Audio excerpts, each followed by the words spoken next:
watch out, you better not cry.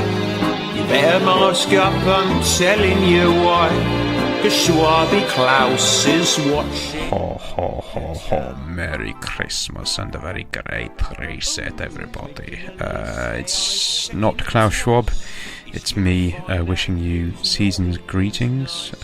Glad Yule, Merry Christmas, and such like. And I'm joined once again by Greg Moffitt of the Legalise Freedom podcast and former keyboard player for Cradle of Filth, about metal and subcultures and the collapse of civilization. So enjoy. For COVID's sake, oh, there's nowhere to run, there's nowhere to hide. If we ever talk to freedom, we lie.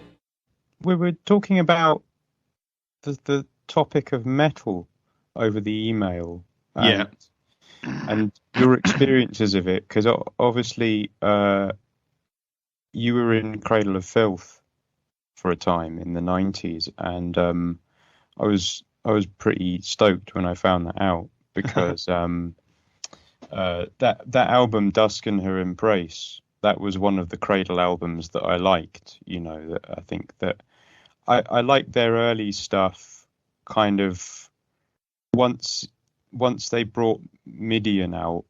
I mean, I got into them a bit later than that anyway, but I mean, once they brought Midian out, it all got a little bit too sort of burlesque and kind of cabaret-ish for me. But I thought those 90s albums, you know, I have some nostalgic fondness for them. So you kind of, it sounds like you sort of fell into Cradle of Filth a little bit by chance almost, just like you saw an ad that wasn't even, it didn't even specify what band, but you saw an ad in one of the sort of rock magazines of the time, Metal Hammer maybe, I can't remember, and then sort of responded to that. Is that right?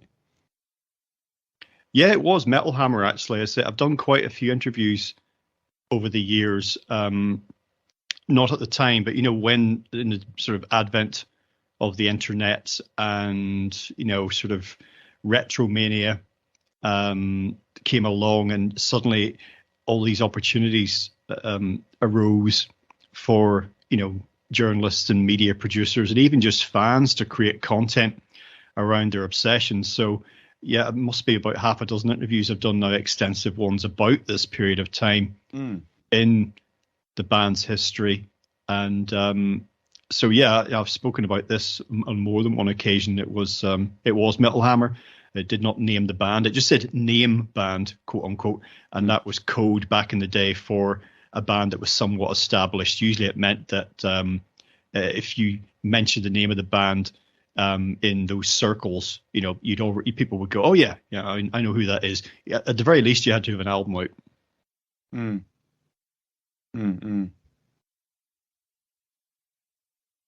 And so was metal kind of quite an important part of your sort of musical cultural life at that point? Because you mentioned that you were already, your instrument is the keyboards and the synthesizers, but your own music that you're interested in making for yourself is more the sort of Tangerine Dream kind of Klaus Schulze style. But you kind of fell into this sort of, you know, this sort of black metal kind of gothic metal world. So was that also a strong interest of yours at the time? Well, yeah, long prior to that, first passion was heavy metal, actually, in the early 80s. Like most, when I was teenagers, or I don't know how it is for for kids these days, frankly, but certainly at that time, kids would get to, like, you know, 11, 12, 13, 14, whether they had older siblings or not, they would start to, it's just one of these things. It's like this emerging consciousness of, you know, about your own self-identity seems to play into, you know, puberty, an interest in sexuality and in any sort of culture. And whether it's superficial interest or not, you kind of realize these are one of the things that will, while your identity is still not fully formed, will allow you to sort of establish one or at least have a proxy in place. So if your identity isn't fully formed, maybe you could say you're a punk, wear leather and lots of studs back in the day would have been, have a mohawk and certain bands you would like. And then while you were working out who you are, you could be that. So I don't think that's what I was doing with a passion for heavy metal, but it didn't take very long. I went through about half a dozen 7-inch singles that I bought from the top 40 or the top 100 maybe back at that time, 1981, 82, before settling on heavy metal. It was obviously the thing that spoke to me. So that was always there. And I picked up a guitar at first in 1983, 84. And it was later when I discovered, not that much later actually, probably about 1987, 88, discovered Berlin School's It's Called of Electronic Music. That I really started, and it was in 1990 when I bought a keyboard and started to explore that. So it was definitely guitar first. And then later on in 1995 when the Cradle thing came up, it's just so random because the only concrete memory I had of that band was from the previous year in 1994 and an article in Metal Hammer. They did an at home with, even though it wasn't at home with Cradle of Filth at all, it was the band in a sort of one wing of a stately home that somebody they knew rented, and they just thought, well, we can't really let these people see the hovels that we live in. So they all went there for their photo shoot. And I just remember me and my friend, one of my friends at the time also into metal, just laughing, not because we hadn't heard the band's music. We weren't trying to say they weren't a serious band, but we just found the whole corpse paint, as they call it, the black and white style black metal makeup just to be, so crude, a little bit like Kiss, but without any real kind of structure behind it. And we just found it a bit comical. So it was a bit ironic that 12 months later, I found myself like part of it. And so it was a bit of a learning curve, but music that of the black metal scene, particularly out of Scandinavia, that Cradle of Filth were very influenced by, that and a lot of British metal, of course. But when I began to absorb this music that I was dimly aware of, Scandinavian black metal scene, I really liked the best of it. There was some really good stuff, and I realized that the synthesizer textures that I enjoyed, that this atmospheric music that I liked so much, had come to love and started to make for myself, was readily adaptable to this form of metal. So that worked out. That worked out well.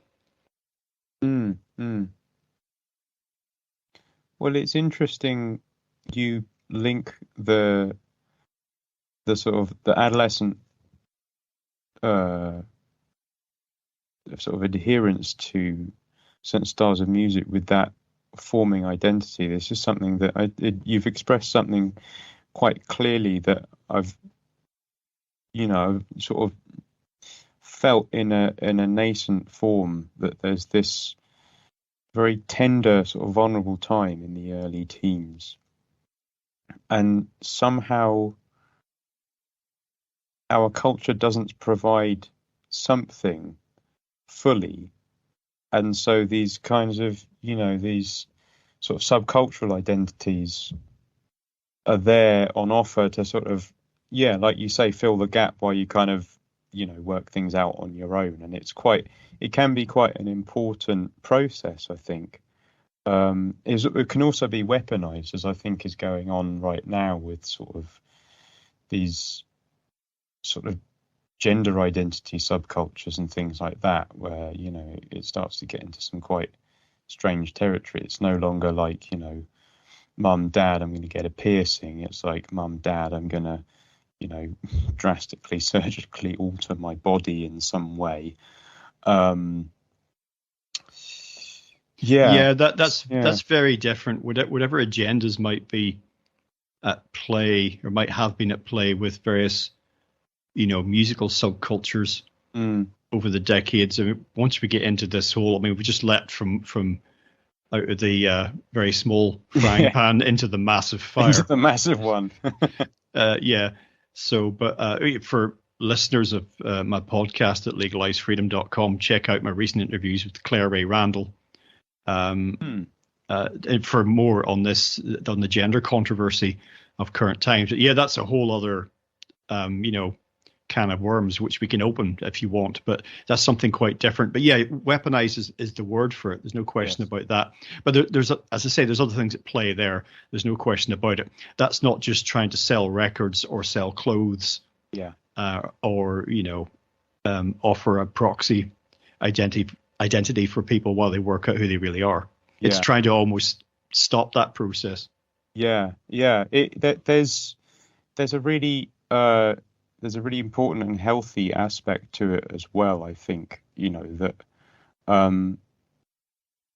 First of all, I think things like the getting into metal subculture was one of the first times that I really began to value contemporary music deeply. Anyway, that was it was a real gateway into. I like music. I've always liked music, obviously, but it seems to become this real, passion. And then also playing music. It's a fantastic stimulator for that, to learn an instrument, as many of us have found.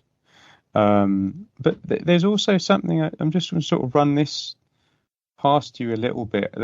It's mostly young men and boys that get into metal in a big way, and it's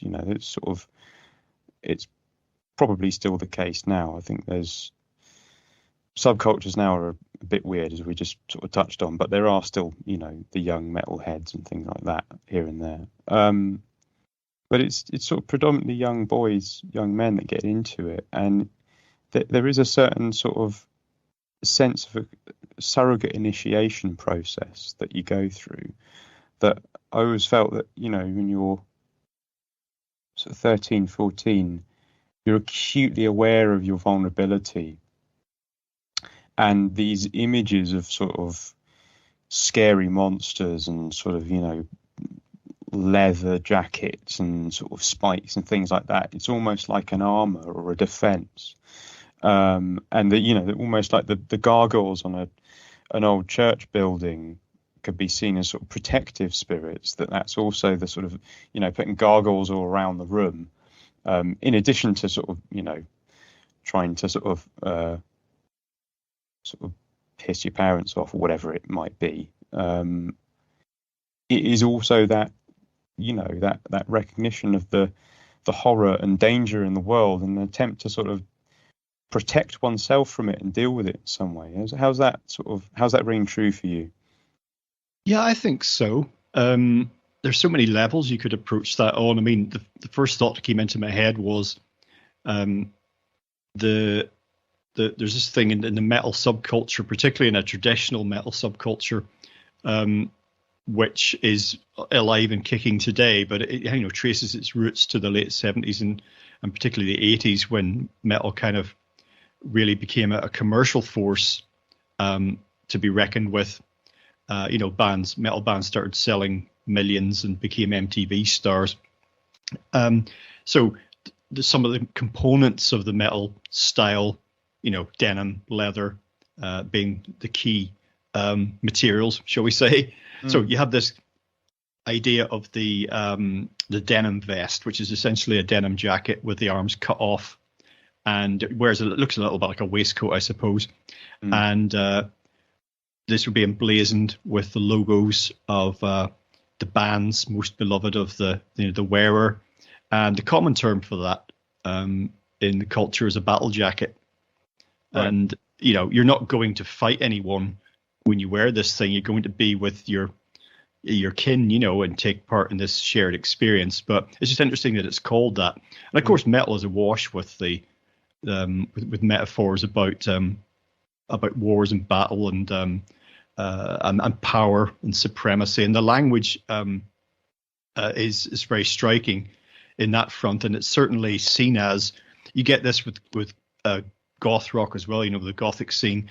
It's certainly seen as a way that for people who feel without power and agency to feel empowered. just to have that, like, to take a little bit of the reflected glory from the musicians that they worship the most, and or to have that music in their veins for a while and to feel powerful. I certainly felt that as a teenager, listening to some of the bands that I liked the most. I felt uplifted and empowered and had a spring in my step afterwards. You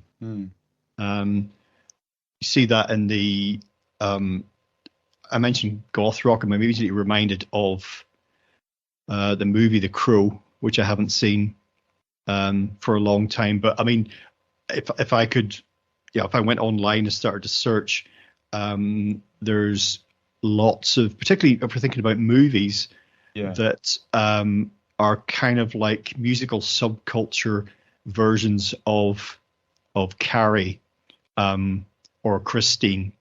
Those horror stories of the geek or the nerd or the downtrodden finding a conduit, a sort of a source of power for their revenge, basically. And at its most positive, then it's a proactive thing and a life affirming thing. But you certainly saw this with the black metal scene. It's misanthropic. It's hitting back at the society that the individual or individuals feel rejected by, or whatever.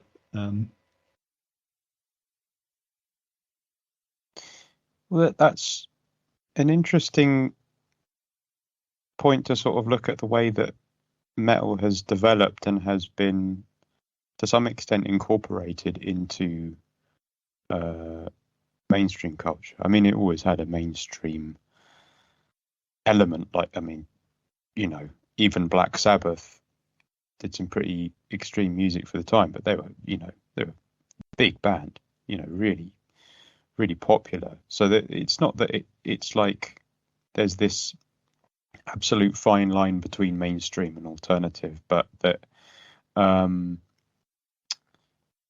something I noticed from the late 2000s onwards, or mid 2000s onwards, was the way it became adopted to some extent by very trendy sort of media subcultures, which are derisively called hipsters. And I think sometimes that can be a bit unfair on people who don't, just purely because they don't necessarily dress like quote unquote metalheads, that that makes them not true or whatever, which was just always a bit of a silly way to see things. But at the same time, there was also this use of like black metal logos in high fashion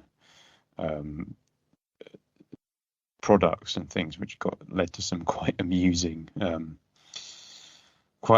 photo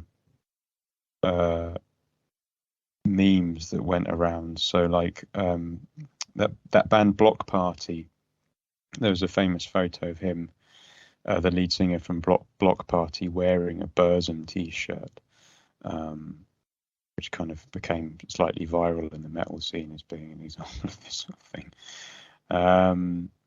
But sort of, where was I going with that? So the way that it got incorporated into the mainstream, it kind of it neutralized an element of the sort of the edginess of it, and I wonder what you kind of made of that, or make of that process, if you saw that happening yourself, or if you saw that as being something slightly deliberate on the part of the mainstream culture to kind of neutralize an element that maybe sometimes could get a little bit hard to deal with. And certainly in the case of like Norway in the 90s, I mean, that just got insane, and people died and buildings were vandalized, and that's definitely something that society doesn't want to have to deal with. But at the same time, there's also a general edginess to the sort of metal culture, which perhaps had to be, sorted out or neutralized in some way. excuse me. Well, there's always this desire by the mainstream to kind of to repackage things or sell them or exploit them to, you know, if they see an opportunity to make money, the commercial element, then if they can do that, they'll do it with whatever they can manage. And it doesn't really matter what it is or where it emerged from or how it developed. It's kind of, you saw this, you talked about the black metal logos or the logo style appearing in high fashion. I mean, I first remember when in Topshop, they started selling Motorhead T-shirts, logos with a Motorhead, for girls, who some of whom may have been Motorhead fans or knew who Motorhead were, but it wasn't about that. It was really about, this is some vaguely edgy sort of piece of imagery that, and the Block Party guy or girl may have been doing the same with a Burzum T-shirt. I know this is something, that this is something edgy, and people are going to go, whoa, oh yeah. 10 years after the fact or whatever, but there is that. But there's undoubtedly that if you start to get then into deeper levels of this, you can certainly look at how, society or culture as a whole in the mainstream goes about dealing with fringe elements or threats to the status quo. And it's like a Roman Empire sort of thing, isn't it? It's kind of, you absorb it and neutralize it that way. You sort of dumb it down. You make it part of the establishment. You take away the sting. You take away the edge. I mean, I've got a friend and colleague is written a lot about culture and subculture, including punk and metal, goth, and he never really tires of talking about this, where we get on to talking about the punk rock explosion back in the mid to late 70s, how he felt that almost the Sex Pistols, many people holding up to be kind of the exemplars of this whole attitude, this whole anti-establishment backlash, to be actually just the poster boys for the commercialization of it, the robbing it of its subversive message, with Malcolm McLaren and the fashion thing, the King's Road, and certainly when Sid Vicious joined the band and they became, from a musician's point of view, undermined. That was actually something that a lot of people thought was the cutting edge, was actually just the opposite, Yeah, absolutely. And I mean, it's just making me think about the revelations of the past 2 years or so, where, you suddenly see all of these supposedly edgy bands, then just capitulating to this agenda of mandates and whatnot. Oh, that was so funny. Do you laugh or cry? I don't know what. Rage Against the Machine. Yeah, the case in point. Yeah, exactly. Just like, fuck you, I won't do what you tell me. But this, you better do what they tell you. Yeah, on this occasion we're making an exception. And the one that got me actually was Ministry. The 1991 they released New World Order, NWO, and it's got samples of George Bush, and it's all about the creation of the New World Order and everything. And then in 2021 they're playing shows to a vaccinated only audience, and you go, right, okay. And Alex Jones had probably controlled opposition or whatever, but this guy was on the Alex Jones show just a few years ago. So it's like, it's quite a turnaround. It's a real sort of eye opener. And then you got Right Said Fred and people like that as being the kind of, flying the flag of freedom or whatever. Yeah, well, it just goes to show, doesn't it, really, that that's that sort of dichotomy or the contrast that you're talking about illustrates, or some of the points that we're making about intentions and agendas, and how things appear to be on the surface and how they really are. I mean, in Ministry's case, Al Jorgensen, the band leader for many, I mean, the guy's been announcing final world tours for as long as I can remember. And I've never met the guy, I've never interviewed him. But I would imagine maybe somebody in his position has done tons of drugs in his life, still finds himself in a position of needing to earn a living. Here are some shows.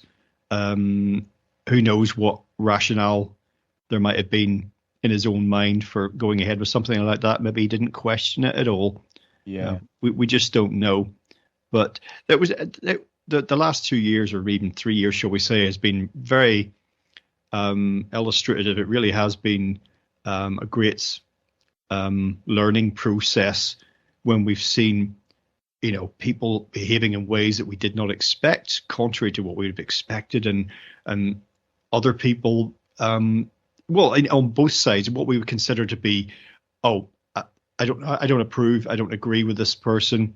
That's not what I've expected from them, and the other way around as well. It's just really, it's forced a lot of personalities and opinions sort of into the light. It's put a lot of people on the spot, I would say. Put up or shut up. What do you really think about this? You talk a good game. Do you walk the talk? And et cetera, et cetera. And it's forced a lot of people to look at themselves, I suppose, as well. Yes, and each other as well. It's changed a lot of friendship groups and families and things like that. Sort of the microcosmic level of looking at Rage Against the Machine or Ministry and going, are you really going along with this? And then, the family members are sort of doing the same with each other and friends and such like. You sort of, wow, you get two people looking at each other. I can't believe that you think this way. I can't believe that you think this way as well. I don't think there's anybody that has been unaffected by that. But there was a lot of hysteria whipped up, no matter what you think about the situation, how it originated, how it unfolded, how it was dealt with, no matter what, there was undoubtedly a lot of hysteria whipped up. And a lot of people have never been tested like that before. So, they maybe found themselves consciously at the time, or maybe only in retrospect, or maybe not yet at all, behaving in ways that they didn't think they would either, good and bad, just despicable and heroic both. It's just, I think there's probably, you see this with some of the furious backpedaling now in the media. You certainly see some people trying to unwind positions that they held vehemently. 2 years ago, even a year and a half ago, just sort of saying, maybe, a lot of misunderstandings were, it was a heated time, shall we say, and we all made mistakes. Yeah. Well, no, some of us made mistakes, some of us didn't. Or how shall I just be more diplomatic? Why not? That's what they're calling for. Some people made more mistakes than others. Yeah. I mean, Piers Morgan is like the sort of barometer there of like, if Piers Morgan, who just a year or so ago was really demonizing those who didn't take the vaccine and, being extraordinarily vicious. And now he's kind of slowly backpedaling and saying, well, people took me to task quite rightly. And it's quite, I don't know if you've come across a blogger called Miri Finch. She runs a website called miriaf.co.uk. No, that's new. I'll look her up though. Yeah, I'll put a link in after the show. But she's been suggesting that there's what she calls a great reveal is happening, and it's kind of like a controlled. A little bit like how some people see the whole COVID-19 situation in 2020 as a kind of controlled demolition of the world's economy. Well, now we've got a controlled demolition of the narrative that was built up around that, and that it will be sort of taken apart and eventually the vaccines didn't work, it was a bad idea, but these people are the people you should blame, and that they'll throw some people under the bus. So it's a very murky time, that's for sure. Oh, absolutely. I mean, just to take the example, if I can backpedal for a few seconds and talk about Piers Morgan, I remember him when he was editor of his column called Bazaar in the Sun newspaper. It was a tabloid newspaper here in the UK back in the 80s. And I haven't followed his career. Why would I want to do that? It's a trail of slime, but I'm aware of him, as a media personality. He's just one of these people that will just go with whatever in the moment is going to keep him in print, on TV, online, a recognized face, a pay packet, an ego inflating, position that he can be in. He'll go with whatever it takes to do that. As far as I can see, the guy is just like an empty vessel. Yeah. I mean, I remember he was editor of the Mirror for a while, and when he was editor of the Mirror, he was kind of adopting the role of this soft, liberal, kind of anti-war in Iraq character, and then he sort of, I think he palled up with Trump at one point maybe, and then said he didn't like Trump or something. I don't know.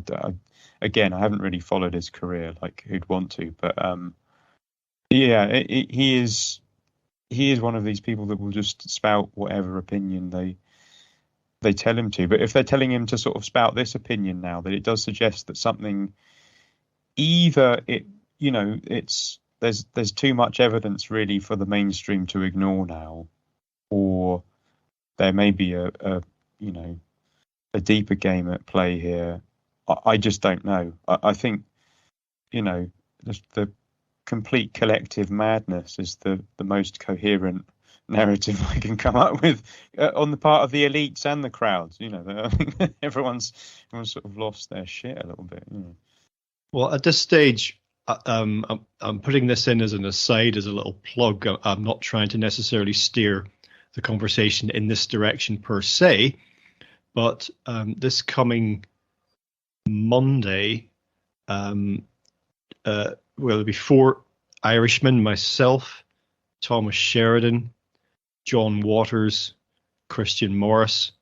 We will be recording a 4-way show, essentially titled Died Suddenly, discussing the film that's currently doing the rounds. Yes. So you were just talking about evidence being out there. So by the time this conversation appears at legalisefreedom.com, that'll all be history. But I'm just putting in a little ident.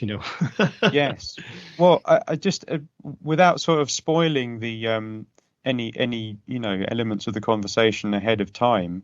What do you make of that film? Because some people are saying that it's a bit sensationalistic. Other people are saying, no, it's actually done a good job. People think it's a psyop. Some people don't. What was your sort of take on it? Well, I haven't actually finished watching it yet because I just wasn't able to do it in one sitting. Not for reasons of the content, but I just didn't have time.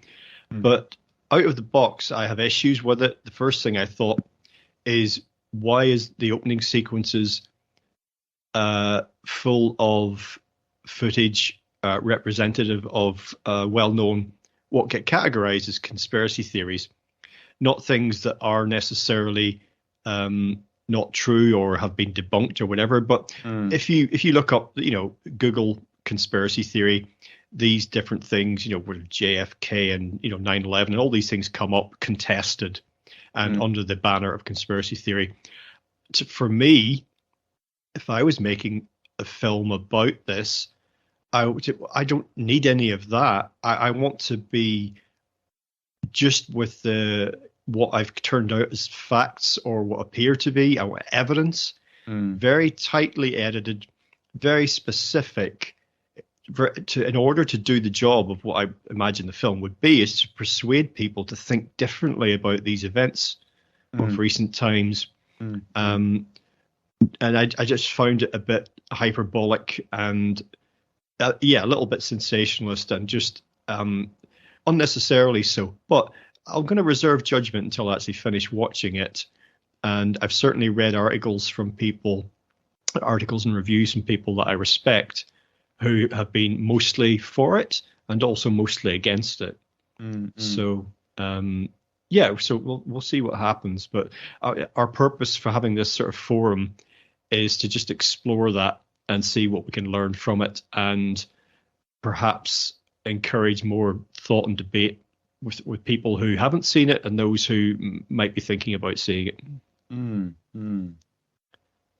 Well, it's making me think, actually, going back to the idea of subculture, because actually one of the facets of internet culture is the creation of these little ideological subcultures. So it sounds like I've not seen the film Died Suddenly, just off the bat, but yeah, from what you say, it sounds like they're, by talking in the beginning about these, JFK, 9/11, that sort of thing, it's already pigeonholing it as part of like a subculture. Like, if you think these things, then here you go, rather than going, right, let's leave those things aside for now and just focus on what this issue is, what's going on with this issue. It seems like that may well just be a way of trying to catch people's attention. It may not be a sort of sinister motive behind it, but nonetheless it's a sort of happy byproduct of social media, mass media culture, that nowadays you have these idea subcultures on Twitter and places like that, TikTok, and you get these little echo chambers of people who think that say that the Tartarian Empire thing I see quite a lot these days, which is the idea that there was this huge empire based on free energy and it got wiped out by a huge flood, and the Muscovite Russians tried to cover it up, and that's why we don't have Nikola Tesla free energy tech or something. It's like really ornate narrative to just basically explain a load of old buildings. And but it's a little tribe and a little subculture has developed around it. Oh well, you mean the idea of that of the Tartarian Empire, which I only looked up an article on because I didn't know what it was. Oddly enough, I did have out of Scandinavia an album when in my journalistic days I was sent to review. The band was called Tartaros. Oh right, yeah. The album was called The Grand Psychotic Castle. I still remember it for some reason. So I looked it up. This idea of this lost empire, and I just thought, well, this is another version of Atlantis and Lemuria, incidentally, which I've just done a couple of shows about. And it's just the idea of like antediluvian, pre-flood, prehistoric human civilization, which is also very topical at the minute with Graham Hancock and his Ancient Apocalypse series on Netflix, which is another thing kind of ruffling feathers, isn't it? And dividing people left, right, and centre. Yes, definitely. Yeah, that's sort of. Jasun Horsley actually recently sent out an email to his subscriber list about those two documentaries and his sort of critiques of them. That that Died Suddenly on one hand, and then is it Ancient Archaeology on the other with Ancient Apocalypse. Hancock. Ancient Apocalypse, that's it. Yeah. I mean, I'm quite open to Graham Hancock's ideas, but it did strike me as a bit odd that The Guardian were telling people that it was the most dangerous show on Netflix, because it sort of seemed again like this subcultural play, psychological subcultural sort of game playing with people, where you go, right, okay, well, the people who read The Guardian and trust the science, we should be outraged about that, and then all the people that would do anything that The Guardian doesn't tell them to do, and I probably would fit slightly more into that category, but we're all supposed to watch Ancient Apocalypse because it's it's really got, it's like, but having The Guardian call you the most dangerous show on TV on Netflix is going to be it's quite a high praise, really, for whichever way you look at it. Yeah, but I mean, I haven't read The Guardian review. I might do so. I don't know, but I mean, dangerous in what way? Just make him sound like just the worst kind of racist eugenicist in the world. If he says that all black people or all white people or whatever, all Chinese people must be immediately exterminated and wiped off the face of the earth, you'd say, well, that could incite a lot of conflict and violence and tensions. But you'd like to think most people would just go, yeah, whatever, Nazi, But I don't. Just dangerous is like, for me, it's a very loaded word, because that's been used a lot in the general sort of context, which is people questioning settled versions of human origins and human history. And there's definitely a school of people devoted to shutting down people like Robert Schoch and Michael Cremo and Graham Hancock and many others, who have got quite radically different frameworks that they're proposing for human history. And my thought has always been, well, what's the problem with considering these ideas? I mean, if it's bunk, then it'll be debunked. If it is such obvious nonsense, then let it be exposed as being as such. If it isn't offensive, whatever that means, then just let people, let these ideas wither on the vine of, the scrutiny of the light, and there's nothing to fear from a ridiculous idea that's got no substance. But there's this definite, as I say, school of thoughts in academia and in research, and in this case, in archaeology and anthropology, and say, just don't look at this stuff, don't consider these ideas. And right back from the days of reading Eric von Daniken, again, who got many things wrong, but I was always stimulated just by the very thought that we could look at history askance and see what there might be. And that's not because there was anything necessarily fundamentally incongruous or unsettling about the mainstream account of history and human origins. There is sometimes, but there doesn't have to be a reason to just say, oh, well, what about the idea, for example, that life on Earth was seeded from elsewhere in the solar system of the galaxy? I don't particularly. I'm interested in that idea. I don't think it necessarily, even if it were the case, it doesn't explain the origins of life. But what's wrong with considering these ideas? And there's the old adage, if you don't have such an open mind, that your brain falls out.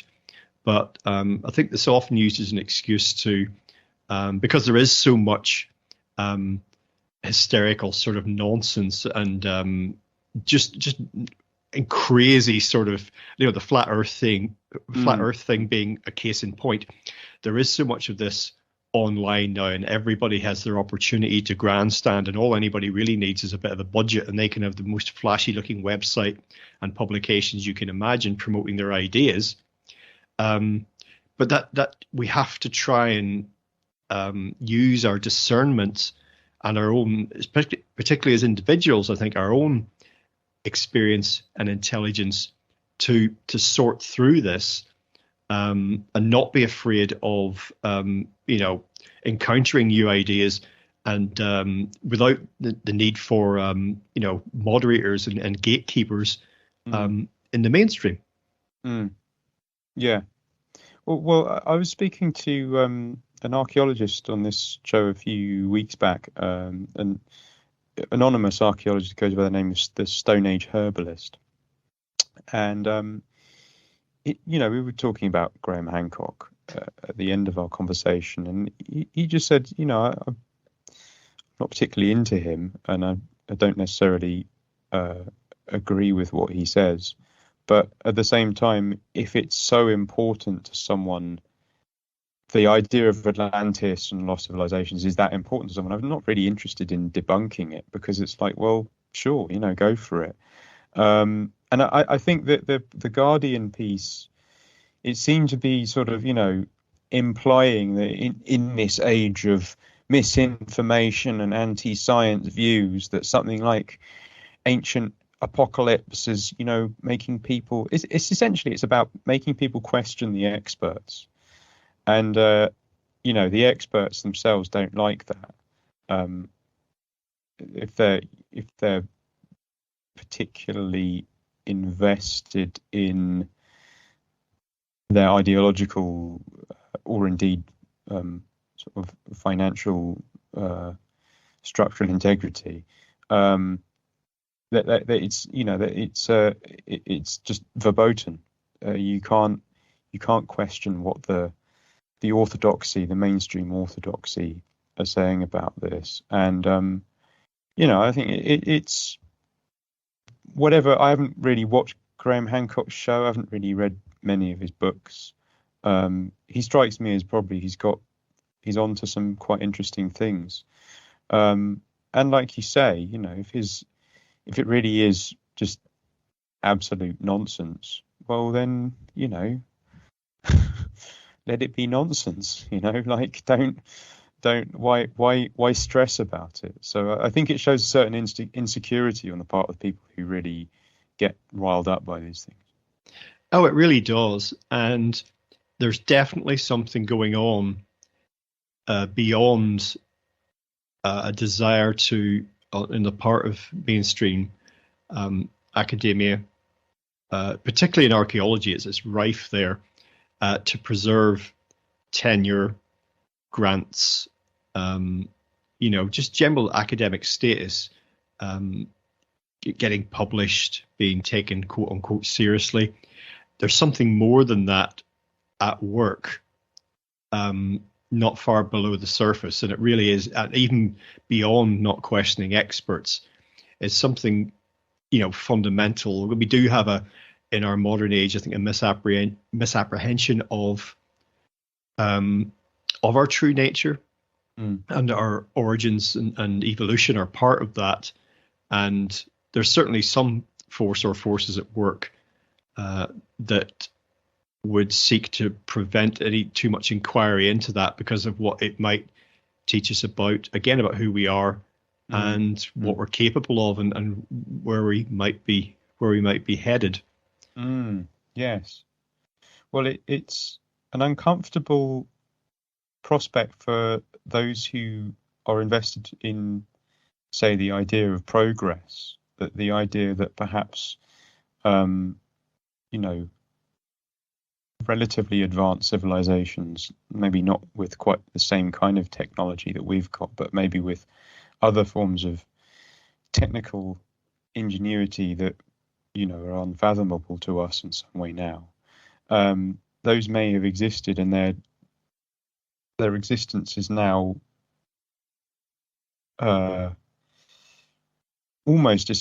trace of their existence has almost disappeared, to the point where you have these speculative outsider kind of researchers looking at archaeology and going, hang on, maybe these things are slightly different from what we suspect.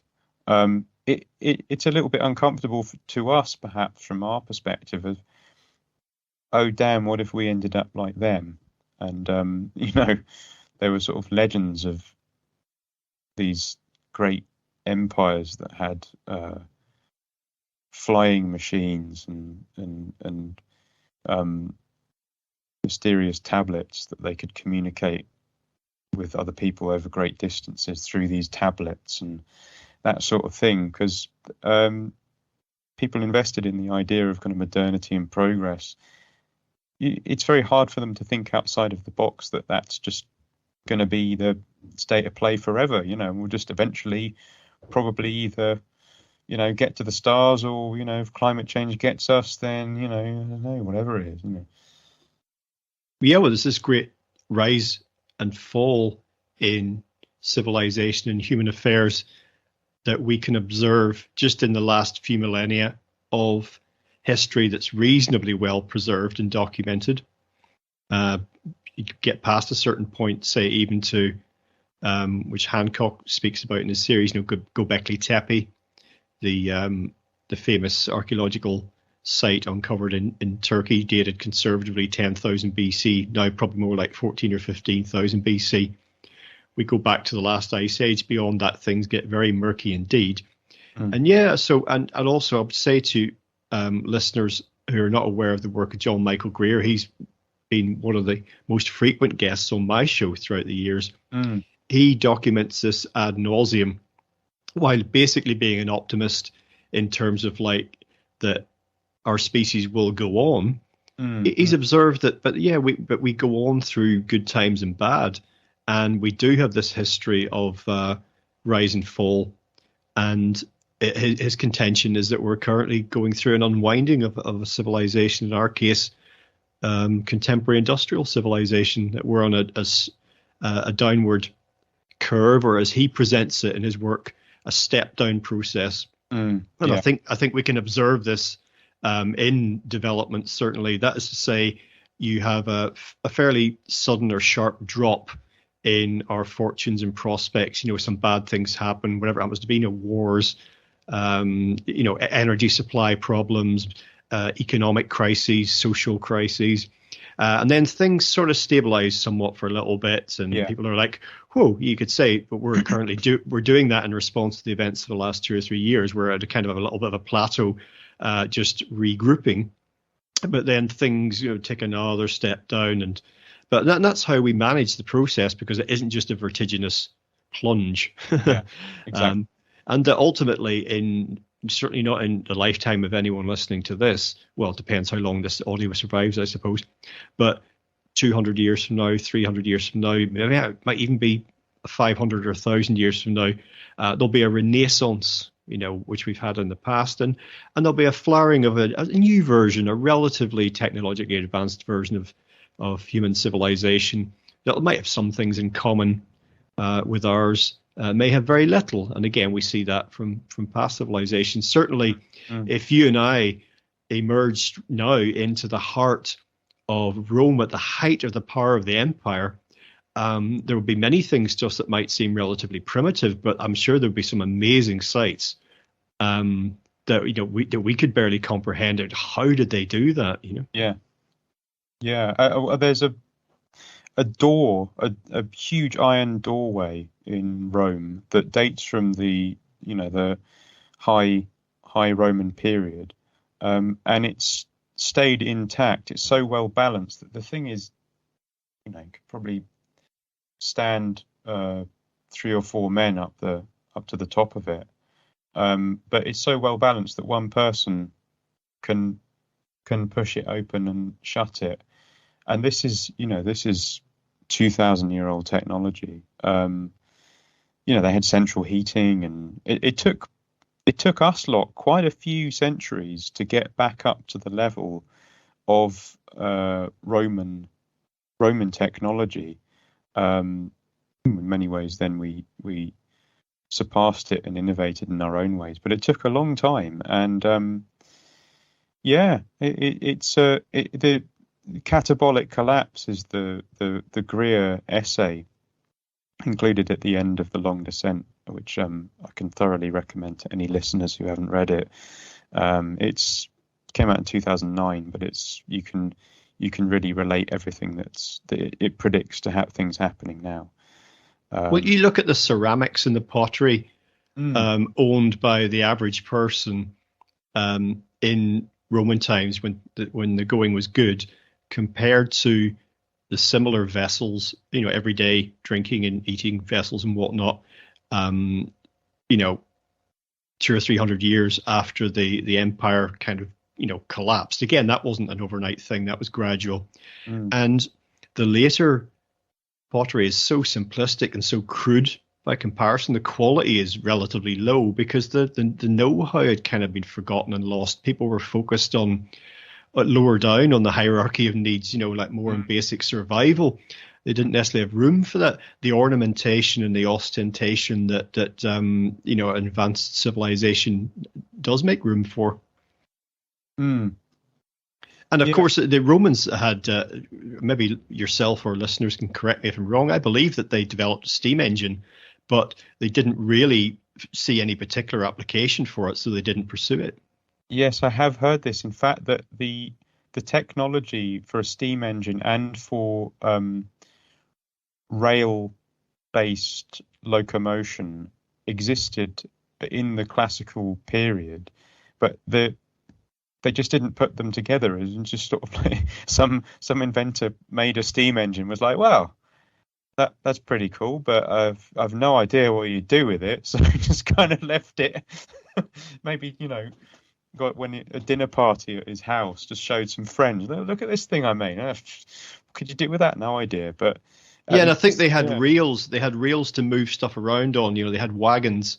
Yeah. On reels. Maybe if they were building, some other monolithic constructions, that they could just get just from A to B, even just from one part of a building site to another.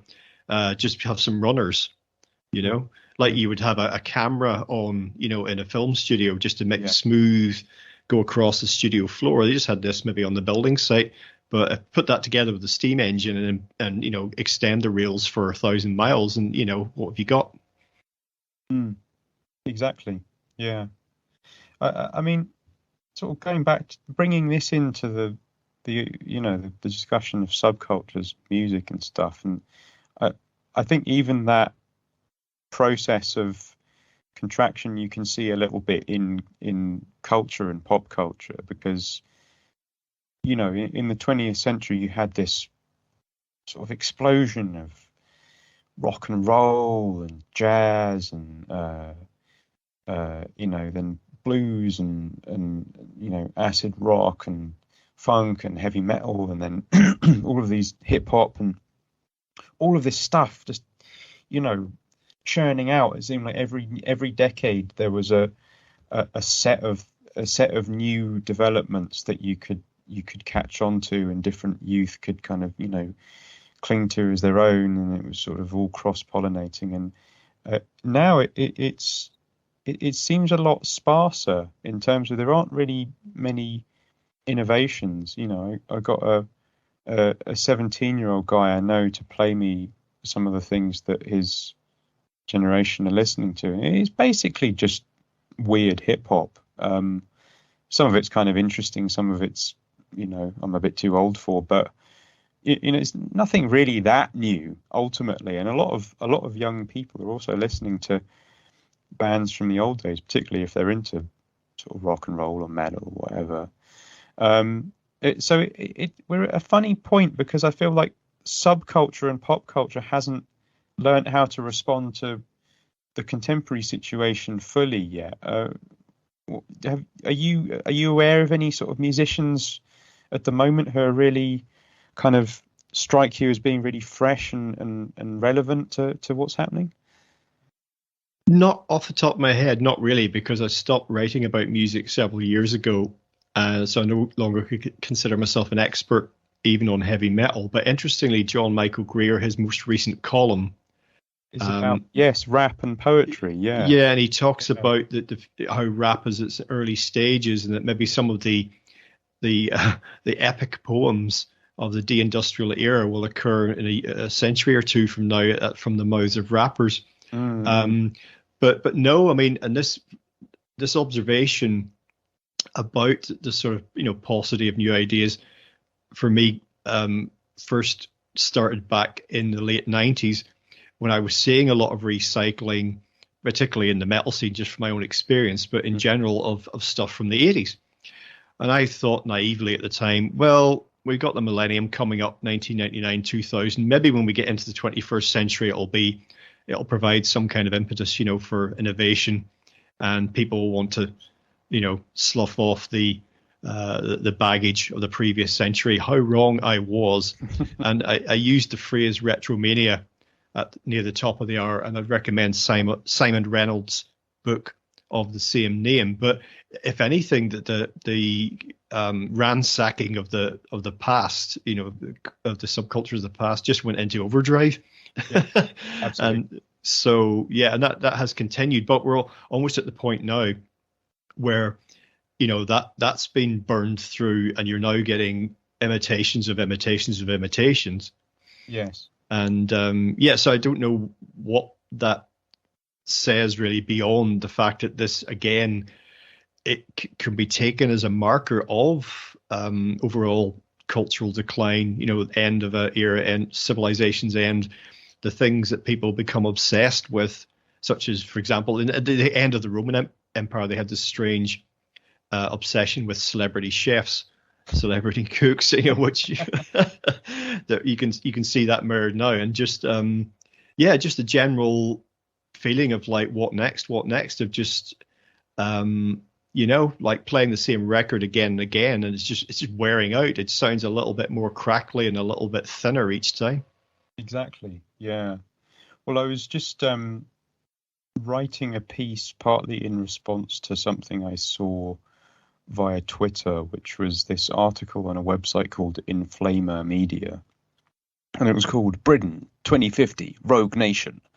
And this guy was envisioning an alternative future for Britain, where it's kind of an awkward mix of ultra Thatcherism, like Thatcherism that way more Thatcherite than even Thatcher could ever be, like, really deregulating everything at the same time as imposing tight control over everything.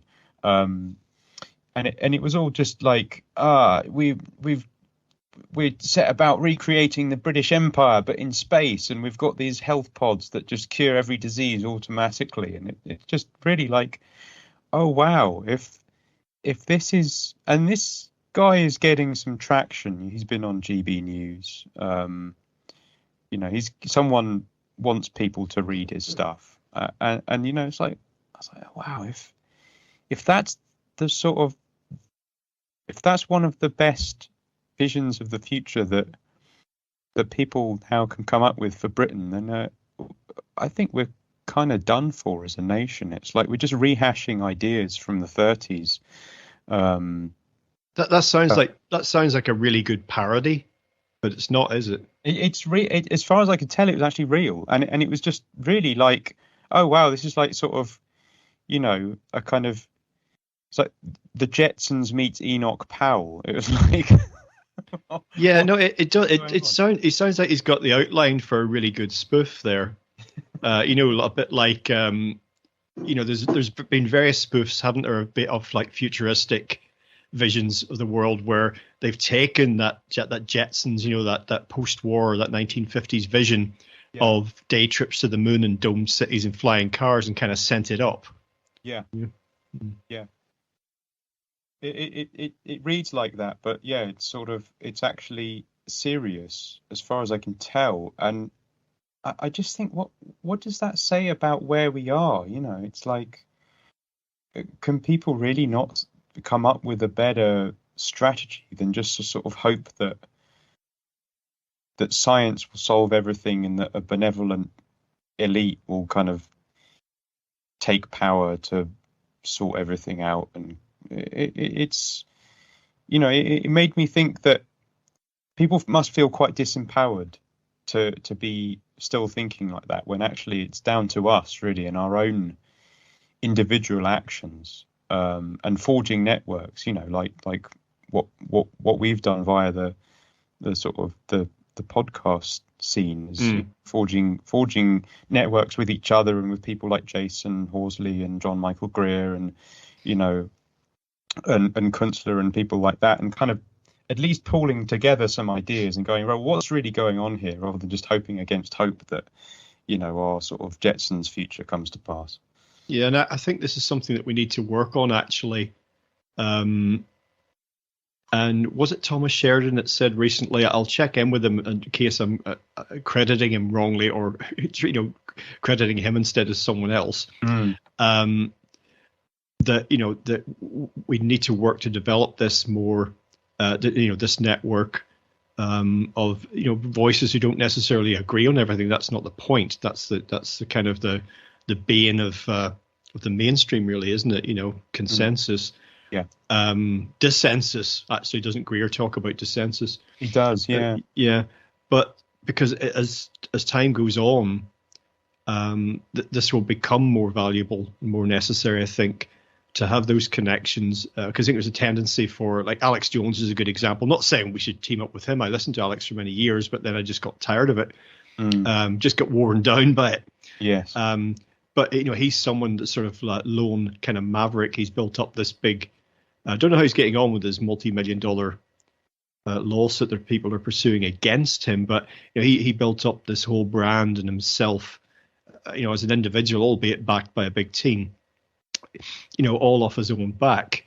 But I think the future will be more about an extended network of nodes, as it were, of radio broadcasters and receivers around the globe, rather than following the mainstream media model of having monolithic voices and figureheads and people at the head of organizations who speak for all, as it were. And there's definitely more that we can do to cooperate on that.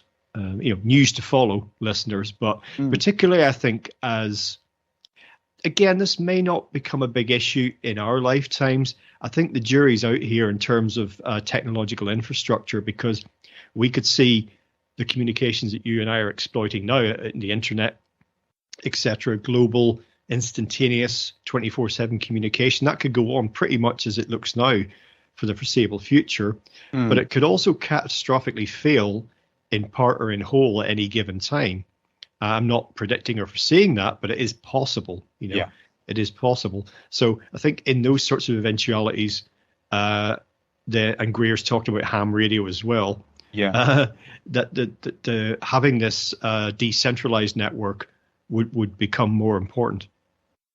Definitely, yeah. I mean, I'm thinking in terms of backup plans in that eventuality, that some sort of, first of all, mailing lists, and going back to the old days of zines, and maybe creating a magazine that people could subscribe to, and you could have an open forum for people to send in their thoughts and such like. That's one angle.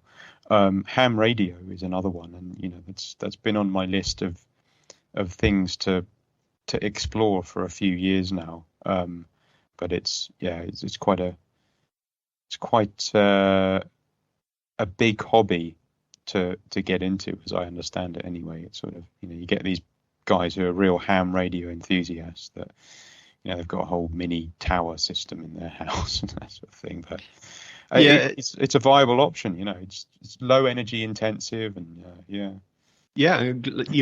global reach. You don't need to have that much of a booster to pardon the contemporary pun, to reach halfway around the world, or indeed all the way around the world. I remember a friend of mine in the 1980s. His dad was a ham radio enthusiast, and they had one more bedroom in their house than they needed, and he had it full of his equipment. And I never really spoke to his dad, but my friend told me about what he was doing, and it sounded really, really fascinating. He would say, "Oh yeah, but my dad was talking to some guy from Siberia, last night, and they just found each other on there, and just like one voice heard another, and they found a common language, and they were talking about what they were doing, and this, that, and the other thing, and then he was talking to somebody in Alaska, and then someone in the Falkland Islands, and it was just it was like, just ironically enough, pre-internet, just the ability to reach people all around the world, albeit in a less structured way. Absolutely. And what an exciting thing it must be to do that, as, say, contrasted with an event that really made me laugh recently. Was the EU held a gala event in the metaverse. So, the metaverse, for people who haven't been following that, is this 3D virtual reality world that Mark Zuckerberg is currently trying to plug as a sort of upgrade from Facebook, but nobody's really interested. And their shares are just going down the pan. But the EU, for some reason, EU Commission, I think, decided that they needed to host an event in the metaverse to get young people interested in the EU. And basically 6 people showed up, and it's just like this really crappy looking CGI beach party with some techno house music just played on repeat, and there's these bemused kind of avatars kind of going like, where is everyone, what's happening, is this all it is? And it's like this thing that they spent probably 300,000 euros somehow, I mean, assuming that that's really what they spent it on, the budget for it was astonishing. That's, that's public money that they're spending on this 3D CGI event that nobody actually attended because they thought that was, that was the new thing. And it's, the metaverse does seem to be this kind of a key moment in contemporary narratives of the sci-fi future kind of unraveling. Well, yeah, I mean, my recent talk with Kingsley Dennis about the metaverse, he was speculating about, is there something deeper and darker and perhaps interdimensional going on here?